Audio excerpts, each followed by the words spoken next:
be sitting in front of you and you're like, I'm going to contemplate and think about if I'm going to eat this. And then you start coming up with all these like, you know, reasons in your head, like justifying like, okay, yeah, this is okay. Just this one time. We got to do the same thing. Like if it's something that we want to do, but maybe we're scared to do, or something we believe that we're not ready for yet. You know, we try and like overthink about like, well, you know, I need to do this first before I'm ready, or, you know, that's not possible because of X, Y, and Z, my schedule, my work, you know, I don't have the money, whatever. Right. But like before you even allow yourself to go down that path, of like why it won't work, just taking taking a step, no matter how small it is, in the direction of actually doing that. So like students that I have that are like nervous to compete, I just tell them to just sign up and show up. And it's kind of like, you know, whenever you go to the gym, like nobody ever goes to do a workout and finishes that workout and is like, oh, I shouldn't have done that. I regret doing that. Right. It's kind of the same thing with like jiu-jitsu and competing. Like I have a student that she just signed up for an event tournament this coming weekend, and like 2 weekends ago was her first tournament ever. And she was talking to me the other day and about how like nervous she was, and she was like, I don't know, like I don't know if I should do it yet, or if I should go and like get, you know, more training on the mats with the things that like I messed up on in my last match. And I was like, but just going out there and doing that, whether you win or you lose, failure is going to teach you what you need to know to move forward and be better. There's like one of my favorite books is called Chasing Failure. And if you were trying, so the whole premise is around keep doing things that you're failing at until you get it right. Like, and there's nobody who is some, you know, world champion or,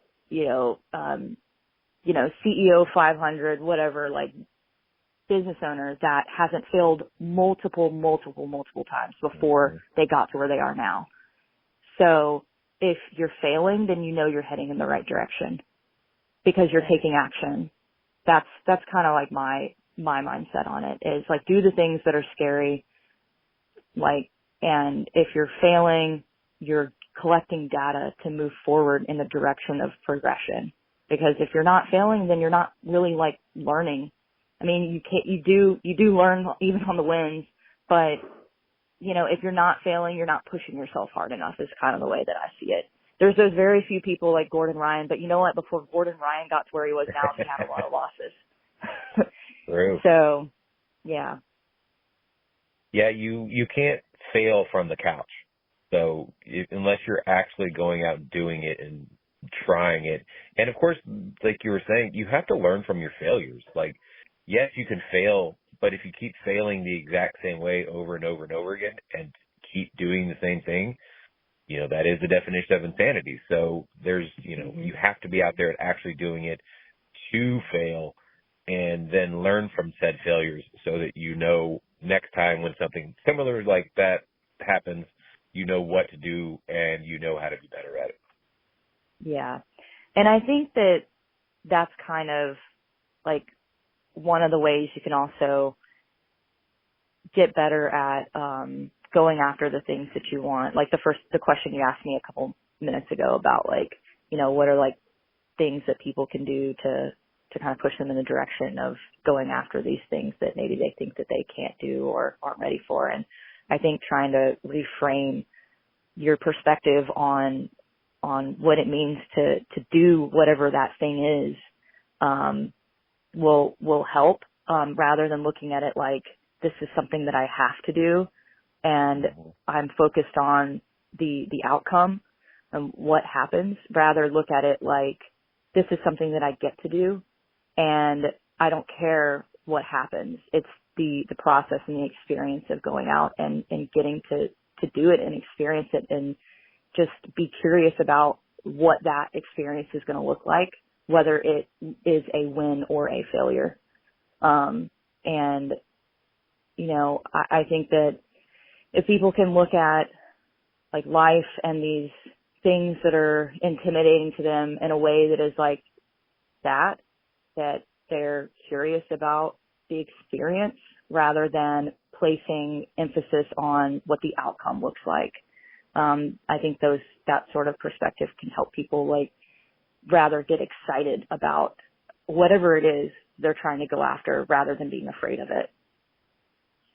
Yeah, I mean, I do think a lot more people need to face fear and not be I mean, obviously it's fear, but fear of the unknown is not the worst thing in the world. You have to face it. Otherwise, the unknown stays the unknown. So, Mm-hmm. yeah. Yeah, and some of my best experiences have come through, like my biggest failures. Like, you know, I've learned the most from them, but also like I've grown and I've been connected with people and, been like learned things about myself and overcome things in my life from like my biggest failures. So I think that's why I welcome it now. So. That's awesome. Now, speaking of the opposite of failure, you won your first tournament at the IBJJF in the purple belt division. What was that feeling like? Yeah, my first world title was incredible. You know, that one was a much needed like triumph for me personally, because I had a lot of successes prior to that in like super fights against some high level people. And, I still was like struggling with the I don't belong here mentality. Like, oh, I just got lucky. Like it was something that like I love this sport so much, and I love the process, and I love competing and traveling and getting to be a part of these experiences. And, it was still just like, I still had in my head that, you know, there's a part of me that was like, you know, you're an imposter. And so when I won worlds as a purple belt, it was just kind of a little bit of a shift for me where I was like, you know what, I can do this. I do belong here. And so that was a pretty incredible feeling. Yeah. And then this past year, I got my brown belt right before Worlds, like a month before Worlds. I had to go change my registration because I was signed up in the purple belt division, and I had just come back from a knee injury. I had injured my ACL, lateral meniscus, and so brown belt Nogi Worlds was like my first tournament back from my ACL injury, where I had been out for like 7 months, and I was nervous going into that one because I was fresh off of my injury, and now leg locks were in play. And I went out there and I won my first match with a heel hook of my own. And then I had a really tough second match and ended up winning that one. And that one was on points. And then in my finals match, I ended up losing. But I was really happy with my showing. You know, it was my first like competition as a brown belt and first world championship as a brown belt coming back from that injury. And so that one was a pretty important win for me as well. Yeah, I read that you are also you were a personal trainer, and then you are also a physical therapist assistant.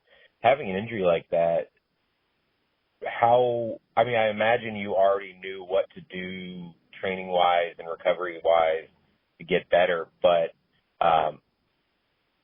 do you feel that it took you longer than expected or about the same?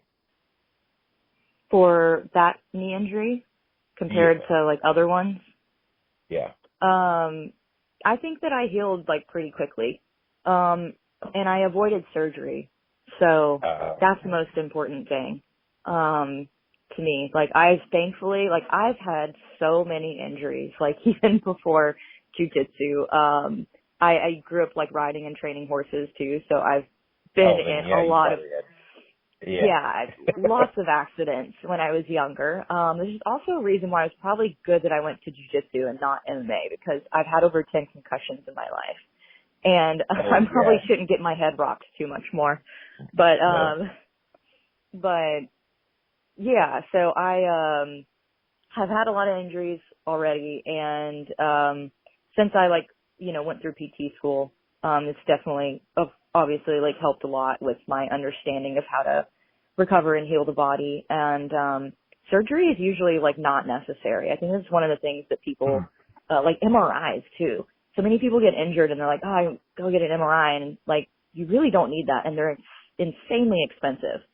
So physical therapy is you don't have to have a referral for the first 15 days. So you can just go see a physical therapist. You don't even have to go to a doctor. But yeah, most of the time you don't need surgery unless it's completely something that's completely torn, it's no longer attached.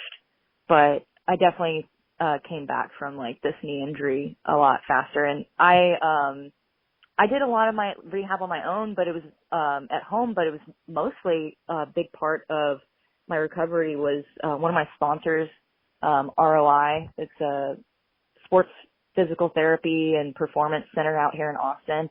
They sponsor me, and they put me through my entire physical therapy program, where I saw them 2 to 3 times a week. And so it was, I had a huge help from them, from that injury, and then the one I had prior to that as well, on the other knee, almost exactly a year before. So yeah, I definitely feel I came back a lot faster just because of the PT that I had. Do you feel that your leg was maybe a target whenever you did come back in tournament?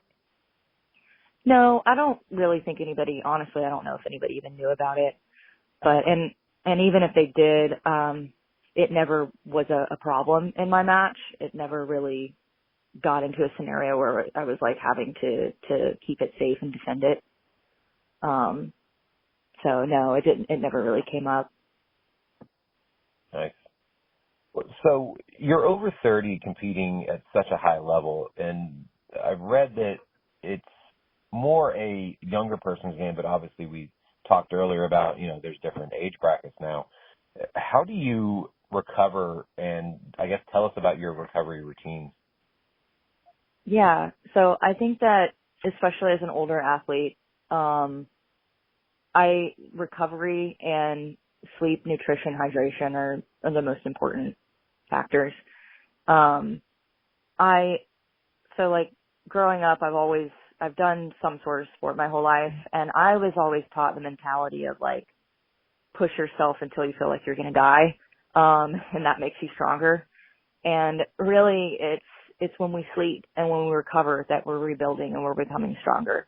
So focusing more on technique and developing skill. And yeah, I need to have those days where I push myself, but those need to be balanced with recovery. And especially as we get older, it becomes more and more important. So what I really prioritize is sleep. I feel bad. I'm forgetting the guy's name, but there was a podcast that I listened to. It was Joe Rogan podcast, and he was interviewing this doctor that was a sleep doctor, and he talked about the importance of sleep and how incredibly impactful it is on everything. Everything within your system. So sleep is the one thing that I've noticed makes a huge difference in my performance and my risk for injury, and also when I'm weight cutting too. I prioritize sleep when I'm weight cutting, because if I'm not getting adequate sleep, then my stress hormones are going to be higher and my body's going to hold on to more fat. So as long as I'm getting at least 8 hours, my body will be dropping each day. But if I'm not, if I'm getting really bad sleep, I'll wake up and I haven't lost anything, or I'll have maybe gained weight. So that is one thing that I've really noticed and paid attention to, is the impact of sleep and hydration as well. If I'm dehydrated, my body will hold on to more body fat as well. So I make sure I get at least 8 hours of sleep a night. I try to not eat after 9 p.m. I'm not always great about that, but I know that also is important for getting good sleep. And and then like my nutrition.